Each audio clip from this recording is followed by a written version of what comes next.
Hi everyone and welcome back. Today's recipe is for almond butter cups. They are decadent, rich with a nice contrast of dark chocolate and sweet almond butter filling. And yes, we are gonna make the chocolate from scratch. So let's get started. I'm gonna make the almond butter filling first. I'm using coconut sugar as the sweetener, which needs to be ground into a very fine powder. I always use a high-speed blender to grind up the coconut sugar, but a coffee grinder works just as well. You might even want to sieve the powdered coconut sugar to make sure there are no clumps and it's really fine. Your almond butter filling will only be as smooth as the coconut sugar. It's really important that you use a powdered sweetener and not a liquid one. As I have mentioned in one of my previous videos, nut butters and liquid sweeteners do not mix well, just as oil and water do not mix. So if you mix the almond butter with, for instance, maple syrup, the mixture will seize up, meaning that it will form more of a thick paste rather than a smooth filling.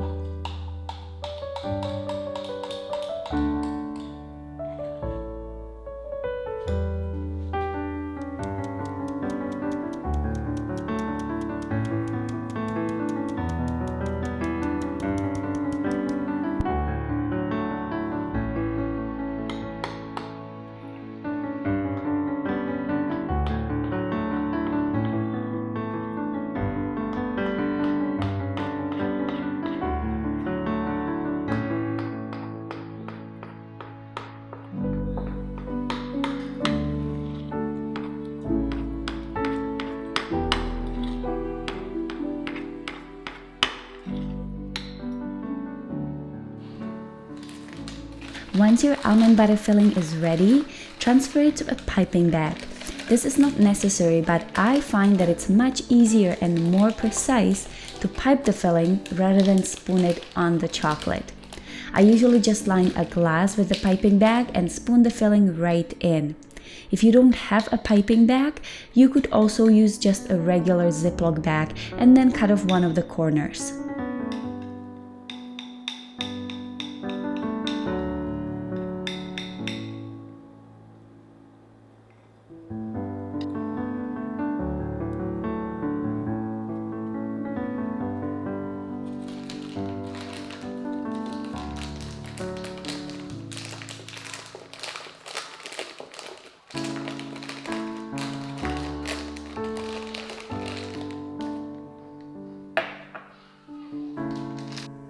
Alright, now onto the chocolate. If you have ever made chocolate from scratch, you have probably heard of cacao butter, which is the fat extracted from cocoa bean. If you don't have access to cacao butter, you could just use coconut oil. However, I do have to say that cacao butter is superior to coconut oil when making chocolate, because not only does it give chocolate the mouthfeel you're so familiar with, but it also melts at a higher temperature than coconut oil. The easiest way to melt cacao butter is to shave it and then set up a double broiler. The only thing you have to pay attention to is that absolutely no water gets into the cacao butter. If it does, it will seize up.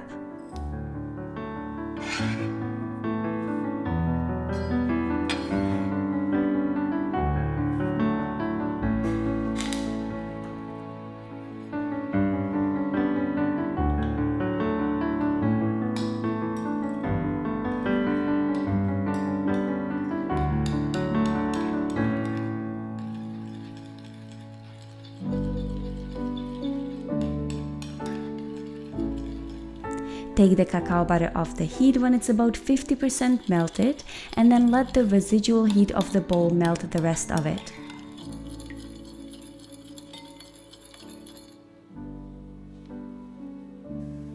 The next ingredient is cacao powder. You could also use cocoa powder if you'd like, and then a sweetener.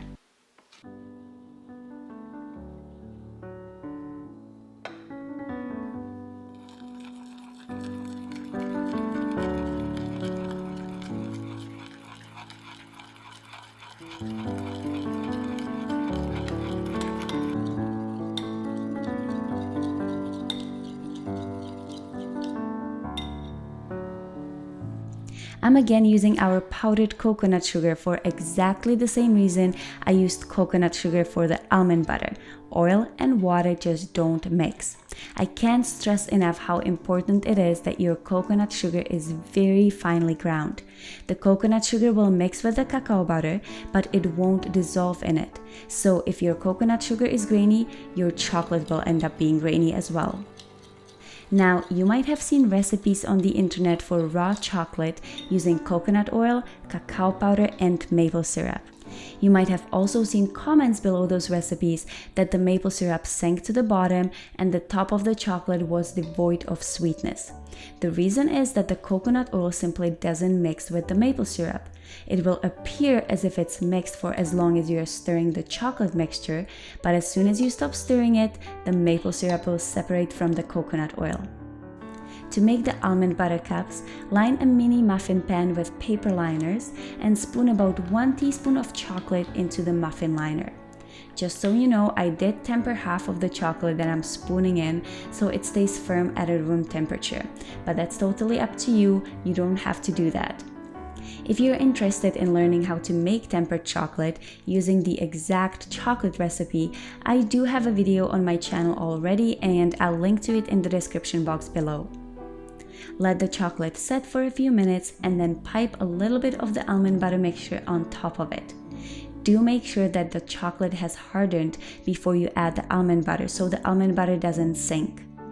To speed up the hardening process, place the mini muffin pan into the freezer for a few minutes.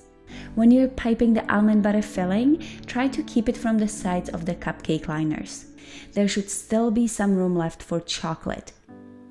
Finally, divide the remaining chocolate among the almond butter cups. I usually use about 2 to 3 teaspoons per cup.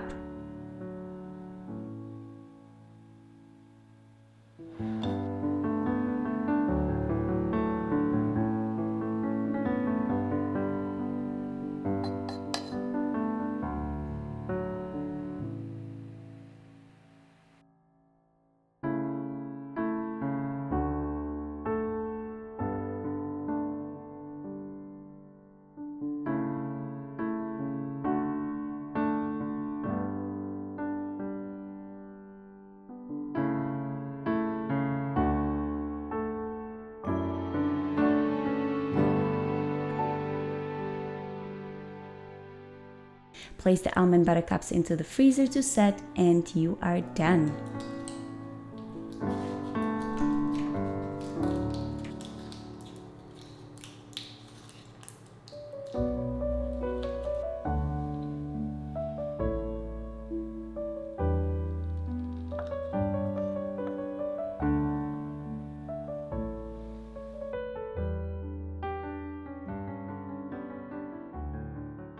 I am the type of person who can eat the same thing for like a week straight and not mind.